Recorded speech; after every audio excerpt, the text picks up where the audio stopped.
तुकाराम तुकाराम तुकाराम तुकाराम हे नाम घेता कापयाम नाम घेता कापयाम धन्य तुकोबा समर्थ धन्य तुकोबा समर्थ तुकाराम तुकाराम ध्यान देऊन बघा तुकाराम तुकाराम नाम घेता कापेयम बरोबर ना म्हणजे तुकाराम महाराजांचं नाव घेतलं का यम चरा चरा चरा चरा कापितो बरोबर ना नाही महाराज लक्षार्थ घ्या तुकाराम महाराजांचं नाव जरी घेतलं तर तो यम थरा थरा कापतो एवढा अधिकार तुकाराम महाराजांनी प्राप्त केला होता कशाच्या जोरावर फक्त आणि फक्त नामस्मरण कशाच्या जोरावर फक्त आणि फक्त नामस्मरणाच्या जोरावर अहो किती नामस्मरण केलं महाराजांनी किती नामस्मरण केलं महाराजांनी अहो इतकं नामस्मरण केलं की त्यांच्या पायाच्या पदस्पर्शाने पावन झालेल्या मातीनं सुद्धा विठ्ठल विठ्ठल म्हणावं एवढा अधिकार तुकाराम महाराजांनी प्राप्त केला तुम्ही म्हणाल कधी कसा आणि का सांगतो आधी टाळी वाजून भजन करा विठ्ठला हो तुकाराम महाराजांनी संसार केला संसारात राहून परमार्थही केला परमार्थ करत असताना तुकाराम महाराज कधी भंडारा डोंगर कधी भामचंद्र डोंगर तर कधी घोरवाडा डोंगरावर जायचे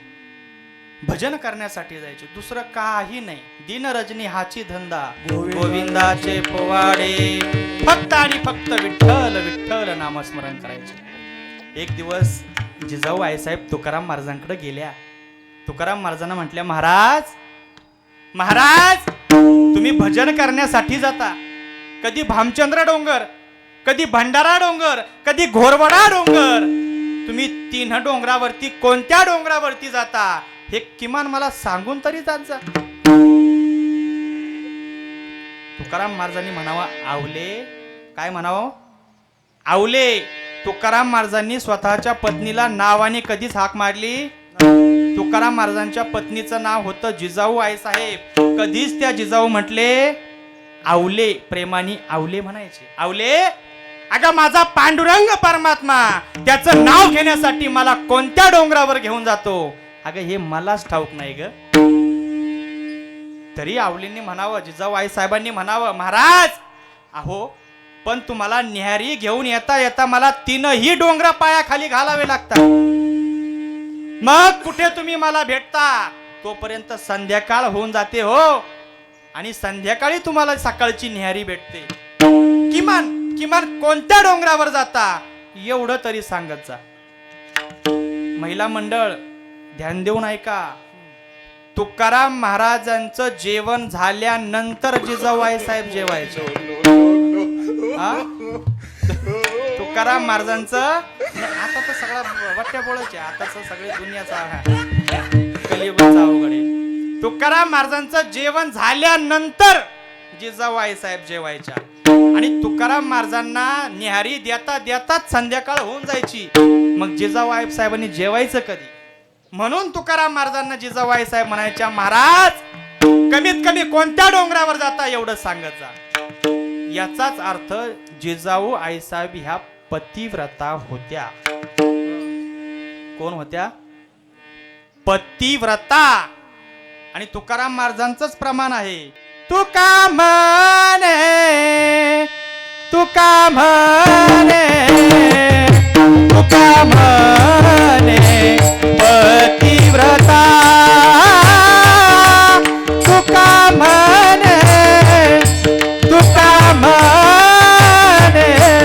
तुका म्हणे पतिव्रता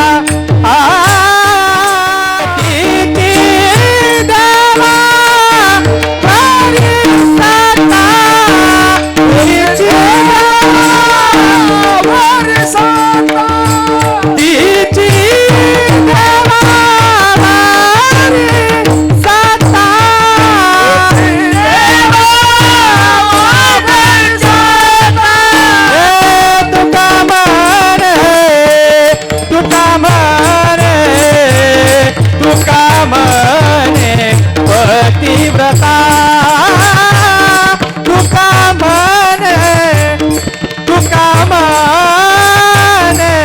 तुका म्हणे पतिव्रता तिची देवा बरी सत्ता तुका म्हणे पतिव्रता तिची देवावरी सत्ता. तुकाराम महाराजांच्या पत्नी पतिव्रता होत्या. माफी मागून सर्वांची एक वाक्य बोलतो. पतिव्रता आणि पती वार्ता याच्यात फरक आहे बरं का. हा, ज्याच्या लक्षात आलं त्याच्या आलं महाराज. हो, जिजाऊ आई साहेब पतिव्रता होत्या. तुकाराम महाराज जेवल्याशिवाय त्या जेवण करत नव्हत्या. म्हणून म्हणतात तुकाराम महाराजांना त्या की देवा महाराज कमीत कमी कोणत्या डोंगरावरती जाता एवढं तरी सांगून जात जा. महाराजांनी म्हणावं आवले अगं हा पांडुरंग भजन करायला मला कोणत्या डोंगरावर घेऊन जातो हे मला सुद्धा कळत नाही ग. जिकडं माझे पाय जातील ना तिकडं मी जातो. तुकाराम महाराजांनी सांगितलं याला एक उपाय आहे. काय उपाय आहे? एक काम कर, उद्यापासून देहूच्या बाहेर तू आल्यानंतर ज्या 3 रोडला ज्या 3 रस्त्यांना 3 डोंगरांचे रोड आहेत ना त्या 3ही रोडला त्या ठिकाणी त्या मातीला ना कान लावून पहा आणि ज्या रस्त्याची माती विठ्ठल विठ्ठल विठ्ठल म्हणेन त्या रस्त्याने समजायचं हा तुक्या भजन करण्यासाठी गेला.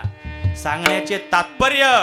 तुकाराम महाराजांचा परमार्थ एवढा मोठा झाला की तुकाराम महाराजांच्या पायाखालच्या मातीनं सुद्धा विठ्ठल म्हटलं महाराज. आणि म्हणून तर रामेश्वर शास्त्री त्याचं वर्णन करतात. तुकाराम तुकाराम नाम घेता कापेय